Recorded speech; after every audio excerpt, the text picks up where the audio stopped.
Mas, Sorry, posisi di mana itu? di kantor. Tuh. Ini ada Wah, manajemen di saya. kantor. Mantap Ya. banget. Ya. Saya di Jombang. Oh, di Oke, Jombang ini. langsung kita mulai aja. Siap nggak, Mas? Siap, siap. Mas Bagio. Oke.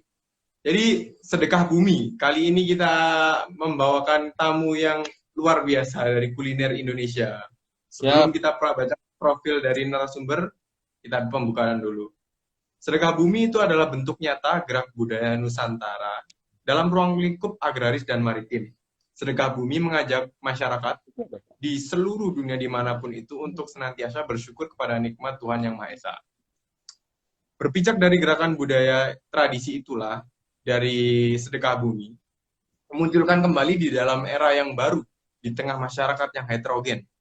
Gerakan-gerakan itu digunakan untuk menjawab tantangan dari zaman ke zaman, tentunya dengan semua hal. Ruang yang kita buat tentu saja dengan nama Sedebu ini, atau Sedekah Bumi. Pada tahun 2020 ini, Sedebu menginjakan tahun yang kelima dalam pelaksanaannya. Pada kali ini tema yang digunakan yaitu Segoro Giri. Segoro Giri artinya apa? Segoro Giri merupakan upaya kami dalam jalinan komunitas Sedebu untuk kembali menyadari, merenungi, meresapi kembali akar budaya Nusantara yang tumbuh di setiap nadi anak bangsa. Untuk menumbuhkan kembali rasa cinta budaya dan memegang erat identitas bangsa. Selanjutnya, kita akan bacakan dulu profil narasumber kita. Berikut ada itu Mas Subagio. Panggilnya Mas Bagio aja boleh nggak, Mas? Monggo, monggo, boleh apa aja. Wah, Monggo. siap. Kuliner Indonesia, Aliansi Kuliner Indonesia dengan lambang Kulin yang sekarang digunakan Mas Bagio itu perkumpulan yang telah berbadan hukum dengan mewadahi para pelaku pangan yang mempunyai visi dan misi untuk mencetak entrepreneur yang sukses. Berdiri masih relatif muda, kurang lebih 4 tahun. Bener nggak, Mas Tuman? Ya. Baru 4 Eh, tahun, aliansi bagaimana? Secara legalitas berdiri 3 tahun, tapi Hmm. dengan sebelum legalitas sudah 6 tahun. Wow, bahkan lebih tua lagi tadi. Aliansi Kuliner Indonesia ini juga berfungsi sebagai wadah untuk pengembangan usaha dan atau bisnis di bidang kuliner tentunya. Selain itu, Kuliner Indonesia juga menyediakan wadah berupa lembaga pendidikan serta pelatihan yang berkaitan dengan dunia pangan atau kuliner. Di dalamnya ada riset, inkubator bisnis, kursus, demo, percetakan, dan perekrutan sumber daya manusia yang berkaitan dengan kuliner atau pangan. Dengan adanya wadah resmi ini, Kuliner Indonesia berharap dan mempunyai cita-cita untuk menjadikan kuliner etnik Indonesia sebagai tuan rumah di negerinya sendiri. Dan mempunyai impian untuk membuat kuliner Indonesia terkenal seantero jagat, seluruh dunia, level internasional. Selanjutnya profil dari Mas Bagio sendiri. Mohon dibenarkan Mas ya, kalau ada salahnya. Monggo, monggo, monggo. Mas Subagio lahir di Jakarta 31 Desember 69. Berlatar belakang ahli gizi serta sarjana di bidang teknologi industri pangan. Beliau telah menginspirasi dirinya sebagai salah satu anak bangsa yang mencoba berkarya sesuai dengan bidang yang selama ini digelutinya. Kesibukan beliau sebagai ketua dari Kuliner Indonesia atau Aliansi Kuliner Indonesia yang menaungi ribuan UMKM di seluruh Indonesia, terdiri dari 22 koordinator wilayah dan di dalamnya terhimpun berbagai orang yang profesional di bidangnya masing-masing seperti chef, akademisi, praktisi, birokrat, serta expert di bidang unit mikro, kecil, menengah, UMKM. Pendidikan beliau dari SMA Negeri 42, D3 Akademi Gizi, melanjutkan ke S1 Teknologi Pangan. Sedangkan pendidikan non-formal itu pernah bersertifikat di pelatihan hygiene sanitasi makanan bagi penanggung jawab jasa boga Dinas Kesehatan. Lalu pemahaman standar sistem manajemen multi internasional ISO 9001 versi 2 sampai 15 The International Tutor and Lead Auditor of ISO 9001. Pelatihan calon auditor pariwisata bidang usaha jasa konsultan pariwisata Kementerian Pariwisata. Lalu yang terakhir itu pelatihan sosialisasi pedoman pengembangan pariwisata. Program studi pariwisata Universitas Indonesia.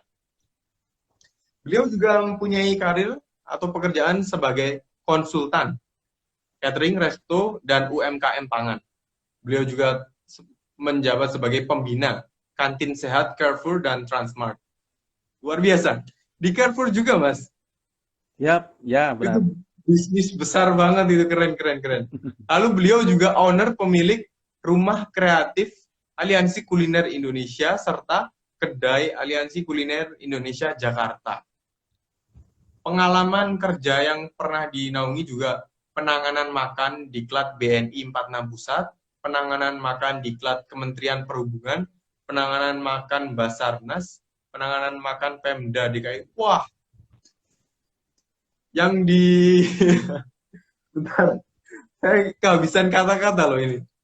Yang di pasrai tanggung jawab ini Mas Bagio untuk makanan-makanan para pemimpin bangsa kita yang sekarang gitu ya. Ya, siap. Nah, kalau ada yang turun berat badannya, mau saya naikkan, bilang saya. Banyak makanan. Waduh, siap. Bisa langsung kontak aja gitu ya, Mas ya. Siap. Mantap. Lalu Mas Bagio juga pernah menangani makan jambore nasional. Terus Rumah Sakit Jiwa Marzuki Mahdi juga pernah. Penanganan makanan karyawan pabrik dan institusi.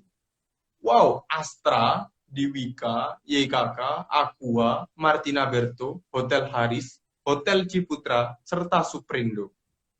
Beliau juga pendiri pelopor organisasi Aliansi Kuliner Indonesia. Menjabatnya tadi sebagai Ketua Aliansi Kuliner Indonesia, Aliansi Perdagangan dan Industri Kreatif Kabupaten Bogor, pembina Perkumpulan Dapur Cantik Bogarasa, pengurus serta anggota Dewan Kerajinan Nasional Daerah, Dekranasda Kabupaten Bogor, International Council Small Business, ICSB. Profilnya banyak banget ini. Pengalamannya udah berapa tahun Mas Bagio ini di dunia kuliner? Kalau dunia kuliner, sebelum sekolah selesai, saya sudah mulai berusaha sama teman-teman. Jadi kurang lebih hampir 15 tahun ya. Tapi untuk expert di bidang konsultan, kurang lebih ya sekitar 5 tahun lah, 5 tahun ke sini. 5 sampai 7 tahun.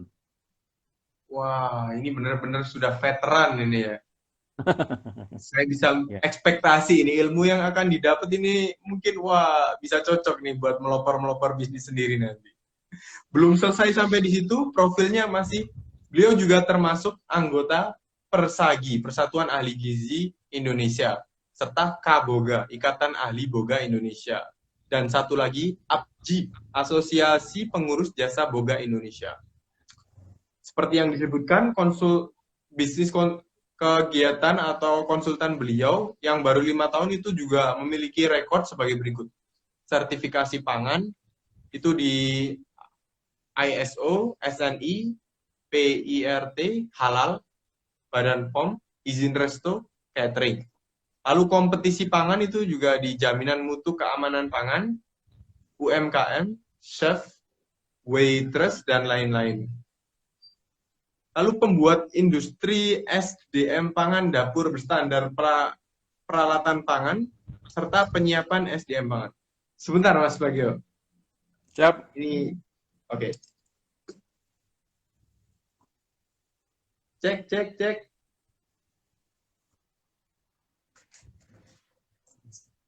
Aman, oke, lanjut. Bisa.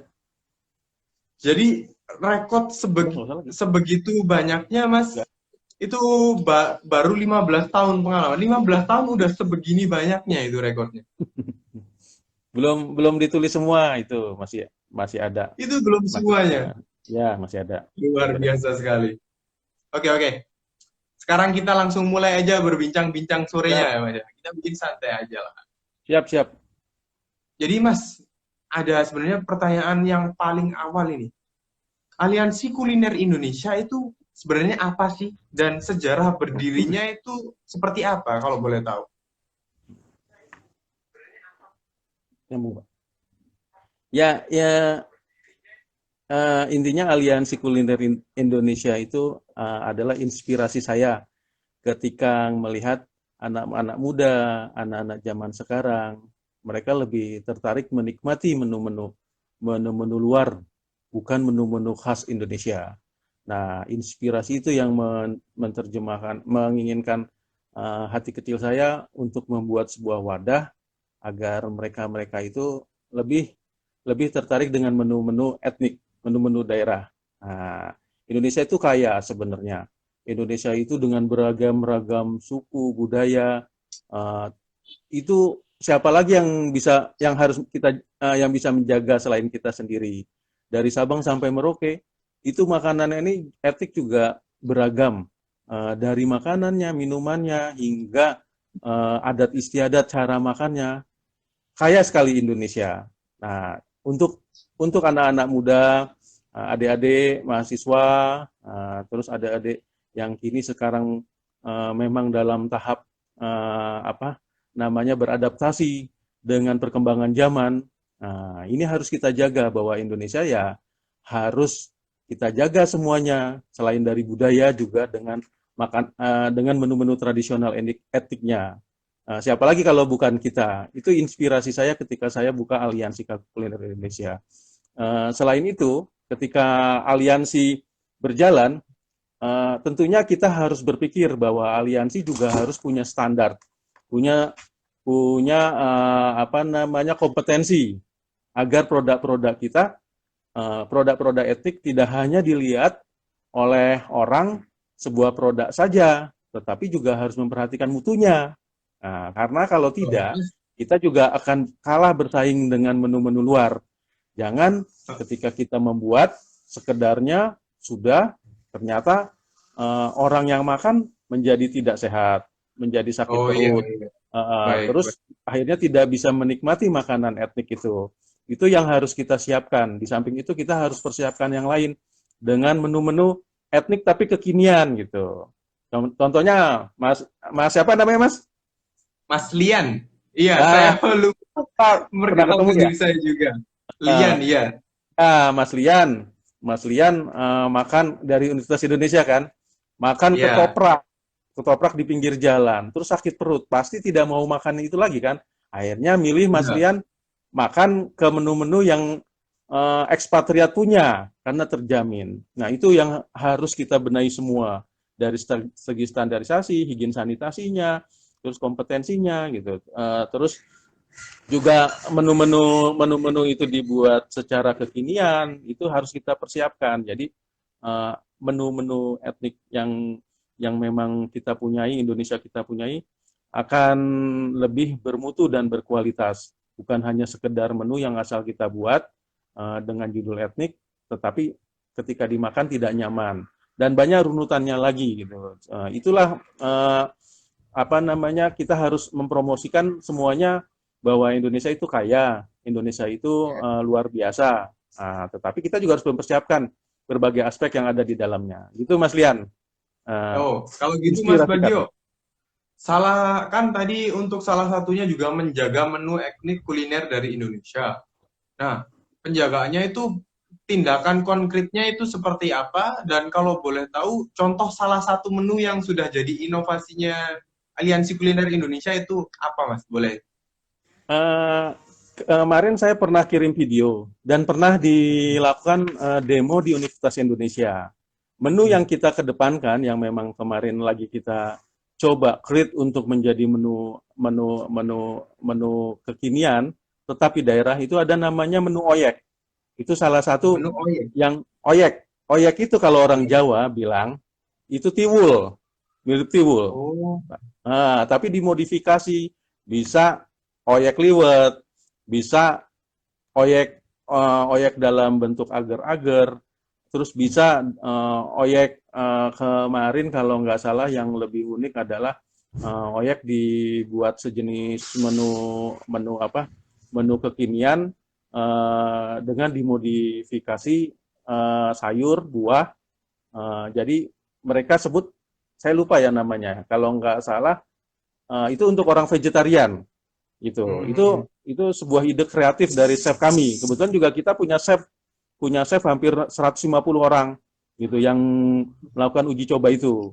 Ya, jadi ketika menu itu kreatif, oyek itu kreatif, disusun terus dibuat dengan sanitasi higienis yang bagus, pada makan, termasuk teman-teman Mas Lian di Universitas Indonesia itu pernah diuji coba, dan juga di waktu kita ada acara sedebu tahun lalu, nah, kita sempat demokan itu, Mas Lian. Nah, itu terus Eh, ada menu-menu hmm. etnik lain yang memang saya munculkan, berbagai macam ragam. Itu salah satu ya menu pokok dari oyek. Itu untuk ketahanan pangan juga lagi dikembangkan, bahwa kita tidak boleh tergantung sama nasi, tapi harus tergantung dengan menu-menu alternatif pengganti nasi. Itu di sisi lain kita juga juga bergerak dengan pengembangan teknologi teknologi yang lain dengan riset untuk menu-menu etik yang sedang kita persiapkan. Itu Mas Lian. Oh, itu kira-kira waktu membuat oyek itu ya Mas ya, bahannya itu ngambil dari mana ya Mas ya? Jadi Kulin itu kan Hmm. Mas Lian punya namanya Geraha Kreatif. Jadi Hmm. susunannya adalah core wheel. Kita punya core wheel di Jawa Tengah. Nah, ada Geraha Hmm. Kreatif. Geraha Kreatif itu ada di daerah Kebumen. Kebetulan anggota kami itu ada memang produksi oyek dengan kemasan yang sudah dikemas dengan bagus gitu. Nah, itu saya angkat mereka untuk berbagai macam kegiatan. Saya ikuti gitu. Jadi memang itu kita ambil dari anggota kami sendiri yang punya produknya di daerah Kebumen. Itu Mas Lian. Oh, terus Mas, yang tadi di awal saya sampai kelupaan. Sejarahnya itu dari awal pembentukan yang selama kurang lebih 6 tahun tadi Mas bilang itu bagaimana sih Mas sampai terbentuk sekarang itu? Dulu saya tuh kan Hmm. punya usaha pangan, Mas Rian, tutup pengadaan. Terus saya kebetulan basicnya gizi pangan. Teman-teman tuh tahu kalau saya tuh bisa membuat sebuah legalitas pangan. Jadi umpamanya Mas Rian mau buat restoran, rumah Hmm. makan, catering, warung gitu. Nah, itu saya bisa buat perizinannya, sampai setting menunya, sampai orang-orangnya, dan juga marketnya. Nah, bergeraklah gitu. Ketika ketika teman-teman menyampaikan, yuk kita buat aliansi, akhirnya sayalah menjadi apa namanya pelopor untuk buat aliansi kuliner Indonesia. Karena saya sendiri kan berada di naungan Ika Boga, Abdi, Persagi. Akhirnya saya bukan kumpulin, akhirnya saya melakukan, karena dari awalnya konsultan, akhirnya deketlah hampir dengan 10 catering, restoran juga, restoran yang dari yang kecil sampai Wong Solo, terus ada Kabayan, ada Nyi Iteng. Nah, akhirnya bergabunglah mereka. Hingga sekarang kami punya grup hampir 100, Mas Rian, grup WA. Nah, terus ada Telegram, ada apa. Kalau kemarin saya hitung, anggota kita hampir 20.000 orang, 20 sampai 30.000 orang. Termasuk saya juga mengembangkan UMKM pangan, di mana UMKM pangan itu juga saya support dengan menu-menu etniknya gitu. Termasuk kami memberikan pelatihan itu banyak Mas Riam ragamnya. Ada pelatihan kompetensi, higien sanitasi, kemasan, hingga marketing, dan sekarang saya mau mengedepankan untuk marketnya melalui online. Nah, kita sudah Hmm. menyiapkan dasar online itu sejenis marketplace, Mas Rian. Oh. Itu yang sedang kami lakukan, dan rintisannya dari awal tuh ceritanya seperti itu. Berawal dari ngumpul-ngumpul, Pak Mas Rian, silaturahmi. Iya, Makanya filosofi jadi kulin itu silaturahmi sama berbagi. relasi yang ada dikumpulkan, ada kesempatan hajar gitu ya Mas ya. Itu salah satu. Ada satu lagi nih Mas, yang penasaran ini. Jadi semisal ya, kan itu Aliansi Kuliner Indonesia dekat dengan dunia kuliner, dunia pangan. Tentu saja tidak lepas dari pengumpulan bahan mentah yang ada di Indonesia. Dari sudut pandang Mas Bagio sendiri, perkembangan agraris di Indonesia itu seperti apa ya Mas? Kan sampai sekarang itu makin banyak lahan yang dialihfungsikan menjadi lahan bisnis yang lain ketimbang untuk dilestarikan untuk bahan pangan. Jadi itu pendapatnya Mas Bagio seperti apa? Saya sendiri sedih ya ketika melihat sawah menjadi perumahan. Saya juga sedih ketika melihat tanaman orang-orang yang biasa nanam sawi, nanam bayam, nanam Hmm, cabai. Tiba-tiba saya lihat 2-3 tahun kemudian sudah menjadi lahan yang lain gitu. iya. Nah, terus ada namanya regulasi yang memang harus bisa mempertahankan itu semua. Tapi apa daya kita? Nah, semua semua bergulir dengan kalau bahasa Jawa sekapenaknya gitu. Nah, Ah, gitu ya, tetapi ya. kalau kita kan tidak boleh kalah dengan itu semua. Ada namanya hidroponik yang di Sedebu ada. Nah, ada Nah, namanya benar. tani tumpang sari. Nah, terus ada namanya apa namanya pembuatan sayur dengan sebuah teknologi nanam sayur gitu. Itu. Nah, jadi manusia itu kan diciptakan oleh akal dan pikiran yang harus tidak mau kalah gitu. Nah, itu salah satunya. Tetapi tantangan buat anak-anak muda sekarang suatu saat Hmm, ketika punya lahan mulai dipertahankan. Nah, lahan itu jangan sampai dijadikan sesuatu yang saya pikir bukan tidak ada manfaatnya lain, tapi tidak punya filosofi bahwa kenapa kok ini nih tanah kok harus dijadiin ini, harus berpikir gitu. Nah, dan itu identitasnya coba hilang yang Mas, sebelumnya mungkin seperti itu Mas. ya coba Mas Lian perhatiin apa namanya sekarang orang sekolah di sini, olah sekolah di sini di petani. Nggak ada yang mau jadi petani. Mas Lian sendiri kan Ya, coba umpamanya lulus sekolah, maunya kan pasti yang enak, nggak mau tangannya belepotan, nggak mau hmm, tangannya kakinya kena lumpur gitu kan. Nah itu salah satu yang harus dipikirkan. Ayo dong anak-anak muda tantangan menjadi petani milenial, berani nggak, Mas Lian? wah, Nah, berani banget lah. Siap ah, nyoba. saya punya Siap contoh ambil petani resiko. petani-petani milenial yang keren, Kulin, dan ada di anggota kami. Dia Oh, awalnya ada. ada dia awalnya adalah seorang yang expert di bidang hukum dan dia Hmm. bekerja dengan itu karena dia masih muda pintar. Sekarang dia adalah petani jamur yang omsetnya miliaran rupiah gitu dan akan Luar mengembangkan biasa. jamur itu dicontohkan kepada teman-temannya. Nah, ada juga pembina kami ada pembina kami yang sekarang memang saya lagi mau buat industri apa penyedap rasa. Itu juga berawal dari sekolah di IPB, dia juga jadi petani milenial. Nah, dia tanam tanam tumbuhan terus dia ekspor ke Singapura. Nah, sekarang kan anak-anak muda sekarang maunya apa? Di depan komputer, pakai sepatu bagus, terus pulang pulangnya enak, semuanya enak. Nah, terus gajinya tetap. Nah, harus berani keluar dari zona nyaman. Zona nyaman tetapi Oh, bukan berarti tidak mau nyaman, tapi mau ada perubahan untuk maju gitu. Itu Mas Lian. Mas, ini agak saya juga bingung salah satunya.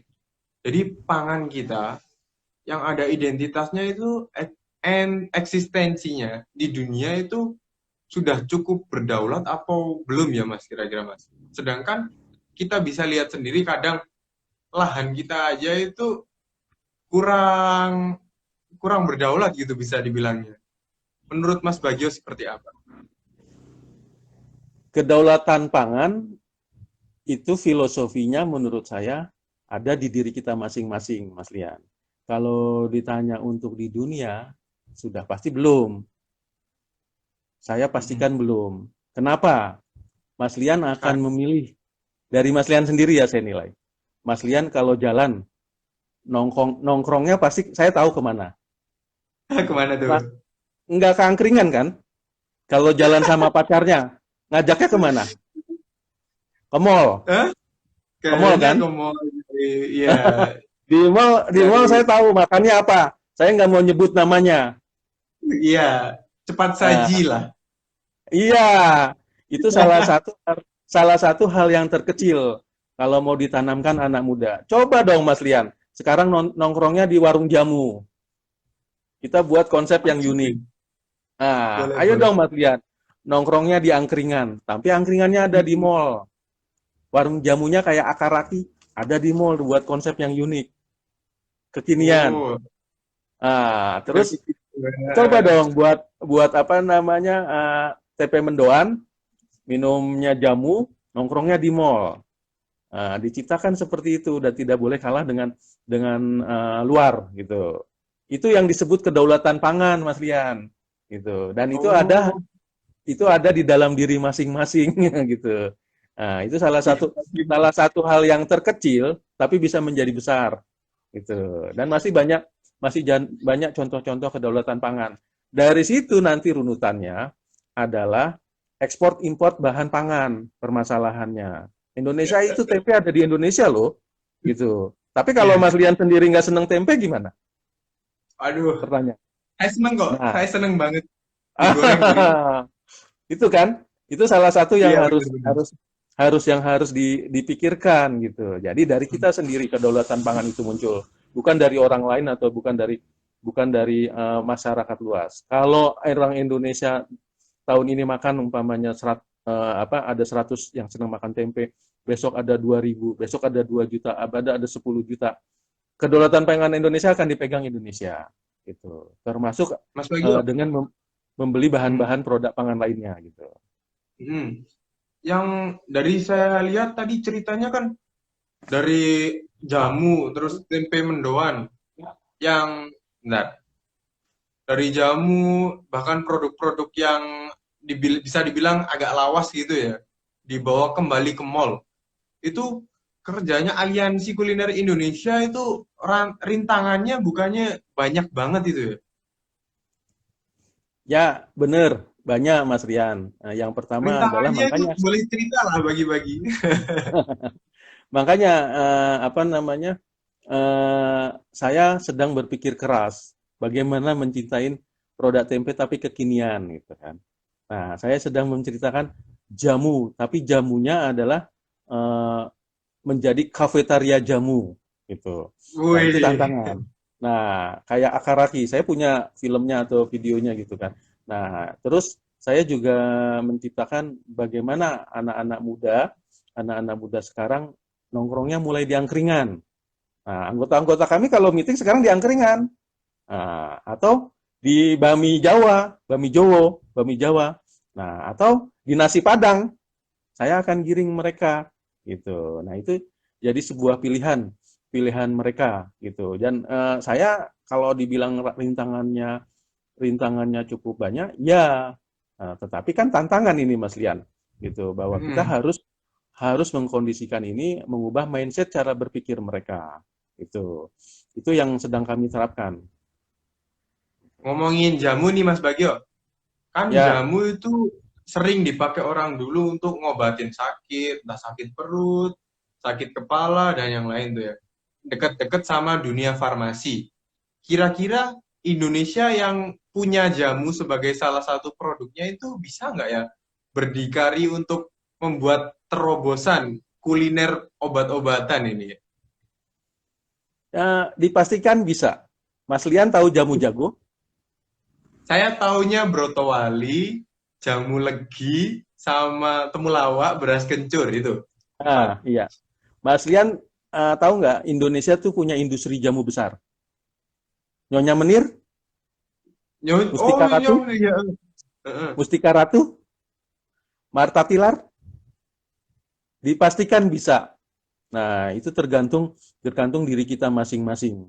Kita bisa itu kok apa namanya mengalihkan cara berpikir mereka yang biasa dengan obat-obat kimia kita arahkan ke jamu.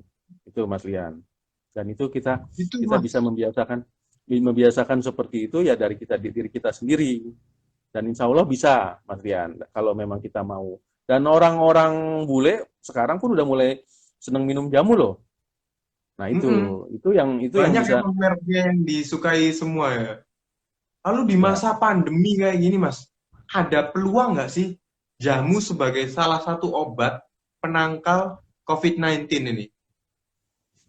Kalau dibilang penangkal, mungkin harus apa namanya diteliti secara ilmiah gitu. Tetapi kalau kita baca sekilas filosofi bahwa jamu itu kan salah satunya adalah meningkatkan daya tahan tubuh, imun gitu. Saya pastikan ya ada sesuatu yang memang ada manfaat di COVID ini gitu. Buktinya sekarang apa Mas Lian? Dengan cara berpikir itu. Kalau Mas Lian lihat di apa namanya jahe jahe air jahe susu yang di pinggir jalan itu harganya jadi naik loh. Nah, itu gara-gara Iya. COVID itu dampaknya jadi luar biasa loh. Nah, jahe yang tadinya sekilo 40 bisa sekarang 80 loh.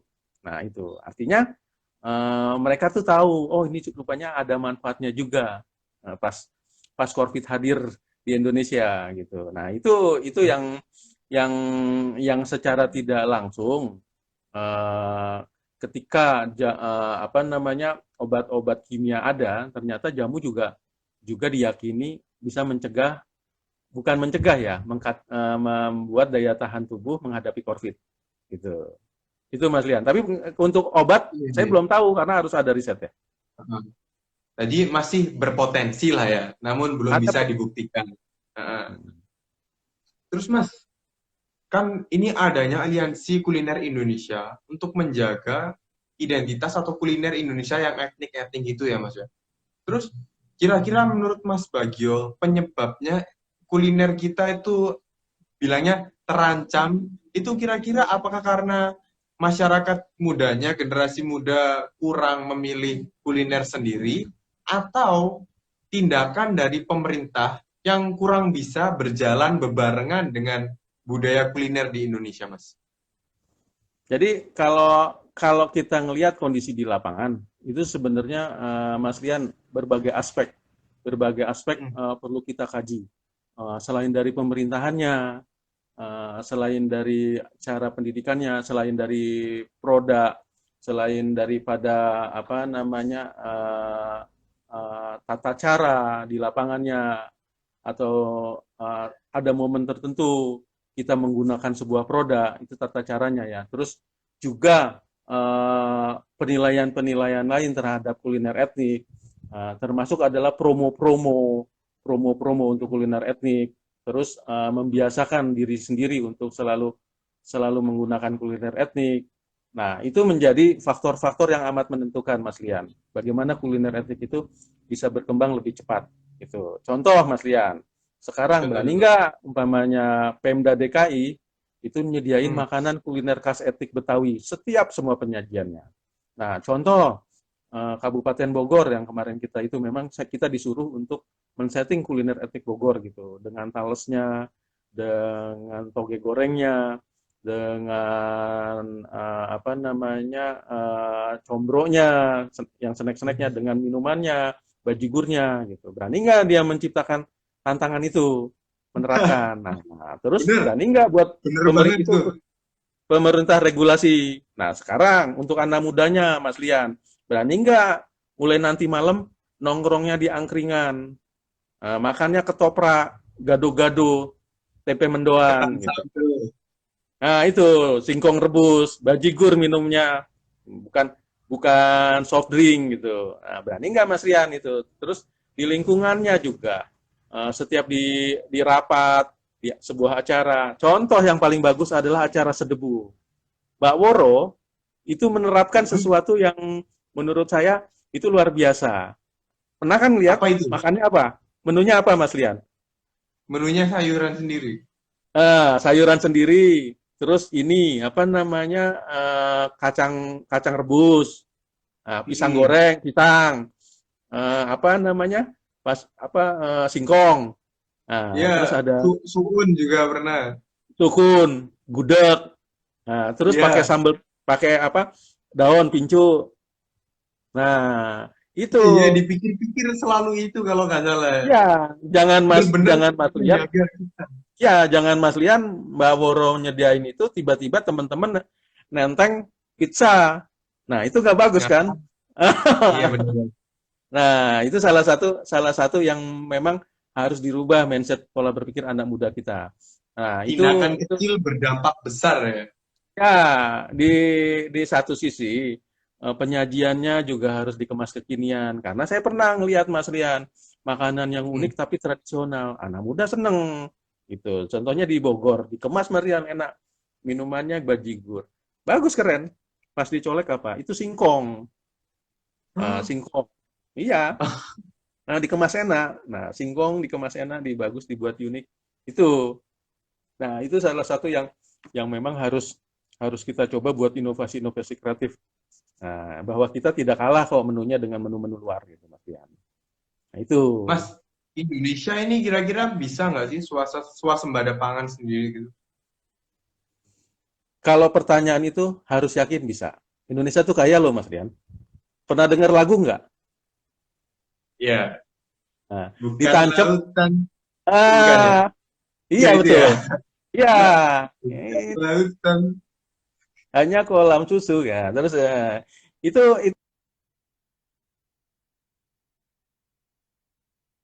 Oh, benar. Masih agak macet sedikit. Agak macet sedikit, bentar. sorry Mas Rian, Iya, ada ya. trouble sedikit itu. Oke, Jadi oke. memang memang itu yang kita harus pikirkan, Mas Lian. Indonesia Ya, pasti betul. bisa swasembada pangan. Kalau umpamanya dari kita sendiri mau gitu. Dan dari struktur atas sampai paling bawah, ayo kita sama-sama semangat bahwa Indonesia itu berpikir Indonesia itu kaya gitu. Sayangnya nih, Mas. Heeh. Halo? Sayangnya ini, Mas ya, realitas dari kedaulatan tanahnya itu kan masih kurang. Kedengeran nggak, Mas? Cek. Kurang keras, Mas Lian? Kurang keras, cek, cek, tes. Dengar? Kurang keras? Halo, halo. Tes, tes, halo. Pak Yani? Sebentar. Oke, kita tunggu sebentar dulu.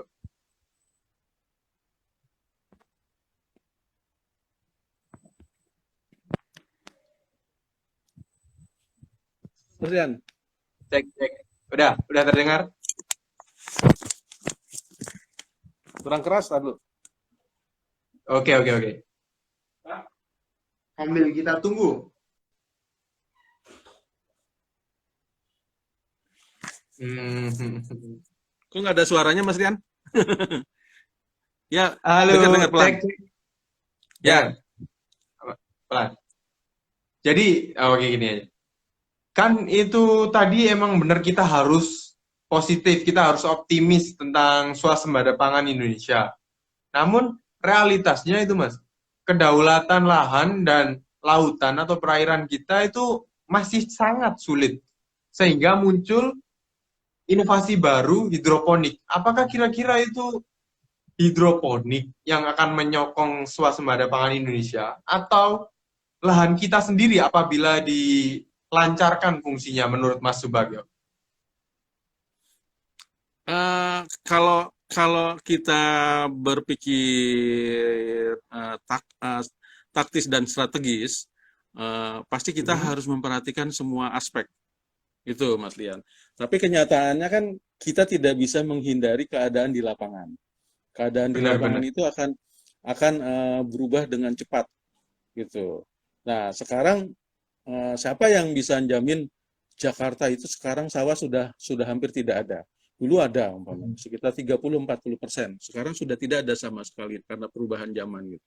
Tapi ya apa bisa dibalikin umpamanya Mas Lian gedung-gedung bertingkat itu dihancurin dijadiin sawah. Pada mau kan? Nggak mau kan? Ya, Nah, benar itu. juga. Tapi ya kita sebagai anak bangsa harus berpikir berpikir jauh ke depan bahwa kita punya metode atau teknik untuk membuat lahan yang lebih lebih lebih apa ya? Lebih cerdik ya. Seperti kayak di Jepang kan, ada dengan Iya, hidroponiknya, efisiensi lahannya terus kurang. ada dengan bertingkat gitu. Tetapi Hmm. untuk yang di daerah-daerah atau di pelosok-pelosok harus dipertahankan. Jangan dijadiin mall lagi, jangan dijadiin perumahan gitu. Nah, itu yang harus perlu diperhatikan. Jangan sampai ketika anak cucu kita kelak melihat sebuah daerah itu isinya hanya nggak ada lahan pertanian sama sekali. Nah, Iya, itu iya. yang perlu diperhatikan. Jadi, kalau yang sudah ya kita harus cerdik, kalau yang belum harus kita jaga, Mas Lian, gitu. Sayangnya nih Mas Bagio, bahkan di tempat saya ini di Jombang itu ya, alih fungsi lahan itu udah gencar-gencarnya terjadi ini. Jadi saya juga sempat khawatir mengenai hal seperti itu, Mas. Kira-kira Mas ya, dari aliansi, oh sebentar, dari aliansi kuliner Indonesia itu Mas, pernah nggak membuat seruan mengenai hal itu tentang lahan kita harus dipertahankan kepada pemerintah Indonesia dari aliansi kuliner Indonesia? Kalau secara langsung, saya belum pernah slogan. Tetapi ketika saya apa namanya diskusi sama teman-teman saya, namanya kepala dinas, diskusi sama-sama teman-teman saya UMKM, diskusi sama teman-teman saya apa namanya waktu itu ketahanan pangan ya. Nah, Iya, ketahanan iya. pangan, dinas ketahanan pangan itu saya sempat nyampaikan gitu, menyerukan gitu bahwa Mm. Indonesia adalah negara agraris dan negara yang tidak bisa dirubah menjadi negara yang lain gitu. Karena dulu dari Iya. nenek moyang nenek moyang kita sampai sekarang sebenarnya ini eh, adalah memang memang sudah menjadi jati diri bangsa Indonesia.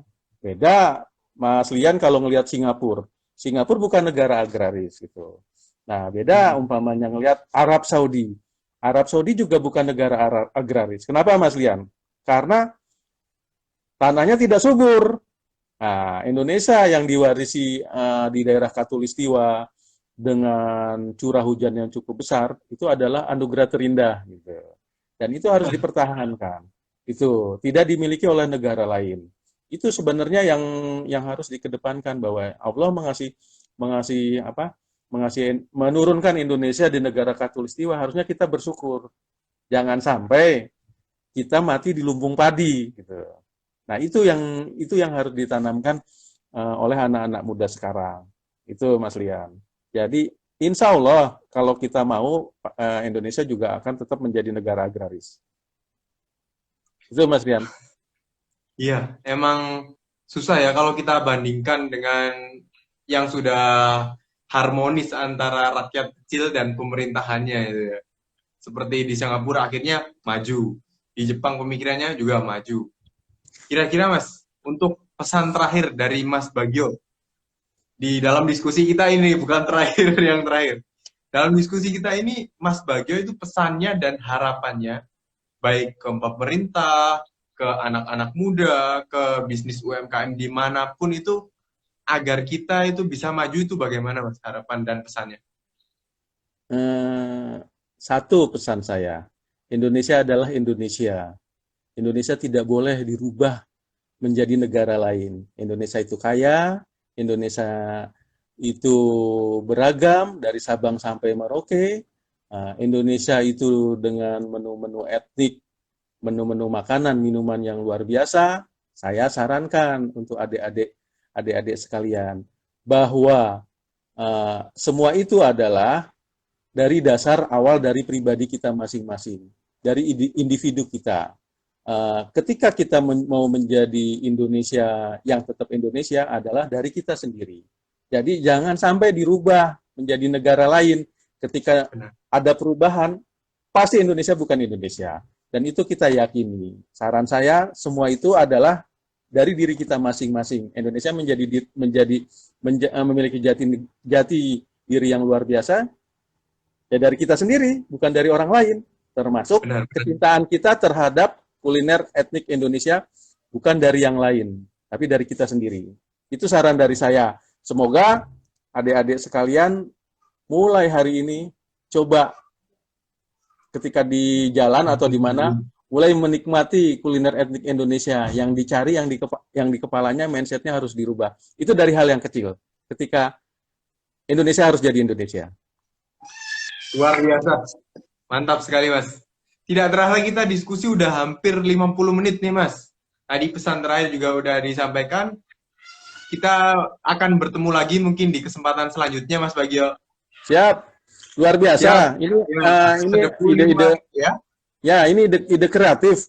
Kalau bisa Mas Lian dijadiin apa namanya momen-momen yang paling bagus ini selain untuk mempromosikan kuliner etnik. Nah, Mm-mm. diperluas aja jaringannya. Jadi nanti yang nonton kan banyak gitu. Nah, keren Mas Siap. Lian sama teman-temannya luar biasa. Kita perbanyak audiens dulu nanti. Siap. Ya, itu yang lebih Seribu penting lima Mas. kali ini tahun 2020 telah dilaksanakan. Diskusi sore ini kita bersama Ketua Kuliner Aliansi Kuliner Indonesia, Mas Subagio. Pesan-pesan yang disampaikan juga cukup luar biasa. Kita harus mencintai identitas bangsa dimulai dari hal terkecil. Kalau mau Siap, ngedate, nongkrong di tempat yang kecil Jaya. Terima kasih banyak Mas Bagio. luar Sampai biasa. jumpa di lain kesempatan. Salam, sukses sedebu. Sukses!